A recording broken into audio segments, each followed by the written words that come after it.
उत्तर प्रदेश में 17वीं विधानसभा में बीजेपी के पूर्ण बहुमत की सरकार के बाद 18वीं विधानसभा के लिए चुनावी बिगुल बज चुका है। ऐसे में नेताओं का आरोप प्रत्यारोप का दौर भी शुरू हो चुका है। हमारे संवाददाता ने मोहम्मदाबाद विधानसभा क्षेत्र के रेवतीपुर और उत्तरौली का दौरा किया और लोगों की नब्ज टटोली। इस दौरान कुछ लोगों ने विकास की बात को स्वीकार किया, लेकिन कुछ लोगों ने कहा कि उन्हें जितनी सुविधाएं मिलनी चाहिए थी उन्हें नहीं मिली।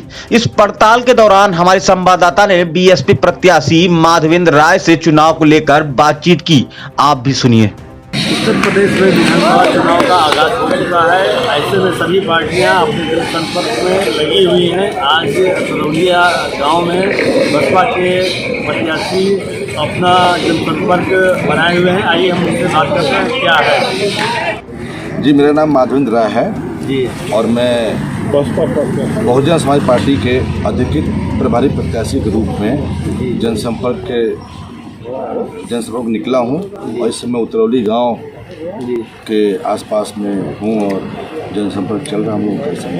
अभी हम लोग सर्वे किया गया, इस गांव में काफ़ी लोगों की कई समस्या है। लोगों का कहना है कि वर्तमान में जो विधायक हैं वो नज़र नहीं आती हैं और जो भी अगर पार्टी हम लोगों से मिले हैं जो भी ये करे उसको हम करेंगे वोट। तो इस सबको किस मुद्दे को देखेंगे आप अगर ऐसा सरकार बनती है तो आपकी? देखिए, सरकार तो हमारी बननी निश्चित है जी, क्योंकि आम जन लोगों के बीच में ये जनधारणा बन चुकी है कि जो वर्तमान सरकार है ये पूंजीपतियों की सरकार है। गरीबों की जो है हित नहीं कर रही है, ये सिर्फ पूंजीपतियों के लिए सोच रही है। और जो इस सरकार के अंदर में जो विधानसभा से जितने भी एमएलए हैं या मंत्री हैं, उन लोगों को इस बात का जो है पता ना कहाँ से घमंड आ गया है कि ये जनता को अपना जो है प्रॉपर्टी समझ रहे हैं कि हम जो चाहेंगे जनता हमारे साथ में उस तरह से करेगी। उन लोगों को एहसास नहीं है कि जनता ने मन बना चुके हैं कि इस बार खास तौर से मोहम्मदाबाद के अंदर में बहुजन समाज पार्टी के प्रत्याशी कोई लोग जो है चुनाव जिताएंगे और बहुजन समाज पार्टी का आने वाले आगामी चुनाव को सरकार बनेगी। आप अपने क्षेत्र में इतना घूम रहे हैं, क्या क्या समस्या आप लोगों को मिली है लोगों से? तो समस्याओं की बात करूं तो अंबार लग जाएगा। आपका समय यहाँ पर सुबह से शाम खत्म रहेगा, समस्या नहीं खत्म होगी जी। मूलभूत बेसिक जो सुविधा होती है, ठीक है ना, जो कि सड़क से चालू होती है, बिजली से चालू होती है, पानी से चलती है, यहाँ चालू करिए। ये सारी सुविधा इतना यहाँ पर मतलब घोर असुविधा है कि जिसकी मैं यहाँ पर वर्णन नहीं कर सकता। आप किसी भी गांव में चले जाइए, मैं आपको ले चलता हूँ, यहीं बगल में उत्तरौली गांव है। आप चलिए गांव के अंदर में, इस मुख्य मार्ग से अगर गांव में जाएंगे तो आपको पैदल चलने में भी आपको असुविधा होती। गलियाँ इतनी बदबूदार हैं गाँव के अंदर में, पानी वहीं जमा रहता है। सारी की सारी गलियाँ जो है बदबूदार हो चुकी, क्योंकि पानी का निकास कोई व्यवस्था नहीं है। सरकार इस पर ध्यान देती नहीं है। और देखिए, हमारा जो रेवतीपुर गांव है वो अंबेडकर गांव घोषित किया गया था और 2012 में हमारी सरकार थी। आज 10 साल हो गए हमारी सरकार नहीं है। उस समय में जो गांव के अंदर में जो भी विकास हुआ था, जो सड़कें बनी थी, वो सड़कें आज भी जो है वो उसी तरह से कायम है। और उसके बाद से जो भी सड़कें बनी हैं वहाँ पर, एक तो कंक्रीट वाली सड़कें बनी नहीं हैं, जो भी सड़कें बन रही हैं खंजा ईंटे का ब्रिक का सड़क बन जाती है, अंदर से गलियाँ बनती हैं, उस पर कोई मरम्मत नहीं होता है। वो सारा का सारा पानी उसी गली में बजा रहा है। जब तक सरकार गलियों का पानी का निकास की व्यवस्था नहीं करेगी, ऐसे ही जो है गलियाँ वो अंदर से बजाती रहेंगी और उसमें बीमारियां फैलती रहेंगी और हमारे गांव के लोग जो है बीमार होकर के और मौत की तरफ जाते रहेंगे। अगर इस विधानसभा के आप विधायक होंगे तो पहला आपका प्राथमिकता क्या होगी? देखिए, हमारा तो अगर मुझे मोहम्मदाबाद विधानसभा से अगर मुझे हमारे सम्मानित जनता के द्वारा मुझे आशीर्वाद मिलता है तो मेरी सबसे बड़ी जो प्राथमिक जो मेरा सबसे बड़ा जो उद्देश्य है कि मैं यहाँ पर सामाजिक समानता लाने की बात करूँगा, गांव को स्वस्थ करने की बात करूँगा, मैं गांव की गलियों को मैं सही करने की बात करूँगा, मैं शिक्षा की व्यवस्था के ऊपर मैं व्यवस्था करूँगा, मैं स्वास्थ्य को लेकर के लोगों को दवाइयाँ उपलब्ध रहे इसकी व्यवस्था करूँगा, मैं बिजली जो कि रात के अंधेरे में आप कहीं भी चले आएंगे, किसी गाँव में किसी चक्की रात को कोई बिजली नहीं लगती है, मैं आने के बाद से, मुझे मौका मिलने के बाद से मैं चाहूँगा कि रात के अंधेरे में कम से कम जो है गलियों में सटीक राह पर, क्योंकि रात के समय में बिजली चलती रहे, जिससे किसी तरह का कोई दुर्घटना न होने पाए। इस तरह की तमाम योजनाएं रहेंगी जो हम करना चाहेंगे। क्या अफजाल अंसारी जो है ये 2022 विधानसभा चुनाव में कितना खड़े रहेंगे आप लोग?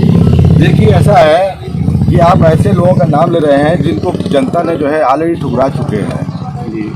अब ये लोग इतिहास बन चुके हैं। भाई वो भी तो बसपा के सांसद हैं। नहीं, अफजाल अंसारी जी बसपा के सांसद हैं, माना हमने।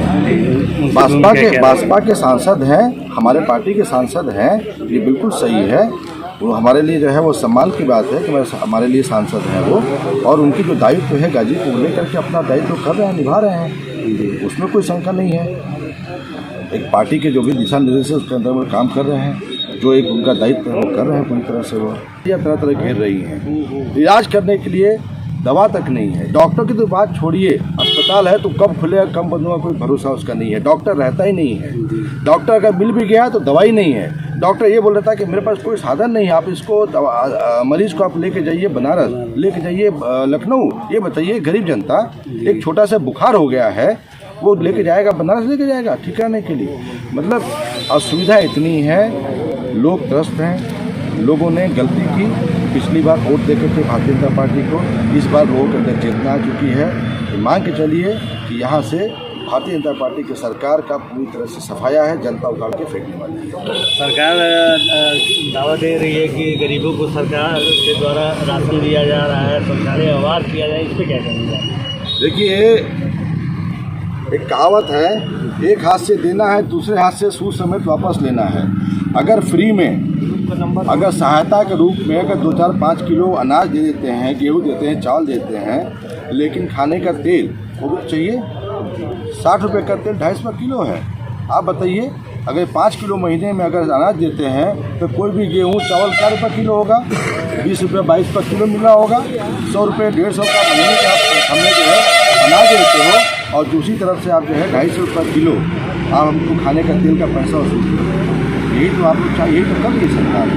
एक कहा से देती है, दूसरे हाथ से सब कुछ समेत वापस ले रही है। अभी रेवतीपुर क्षेत्र में देखा जाए दलित बस्ती है, जहाँ पानी भर जा रहा है। लोग की तरफ से लोगों का आरोप भी है कि हम लोगों ने हमारी बहन जी को वोट डाला लेकिन बना कुछ और।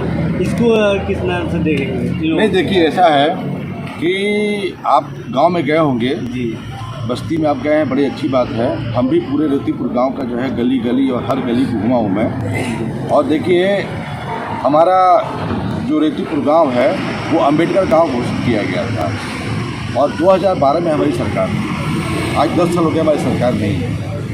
उस समय में जो गांव के अंदर में जो भी विकास हुआ था, जो सड़कें बनी थी, वो सड़कें आज भी जो है वो उसी तरह से कायम है। और उसके बाद से जो भी सड़कें बनी हैं वहाँ पर, एक तो कंक्रीट वाली सड़कें बनी नहीं हैं, जो भी सड़कें बन रही हैं खंजा ईंटे का ब्रिक का सड़क बन जाती है, अंदर से गलियाँ बनती हैं, उस पर कोई मरम्मत नहीं होता है। गाजीपुर से दस्तक टाइम्स के लिए आरिफ वारसी की रिपोर्ट।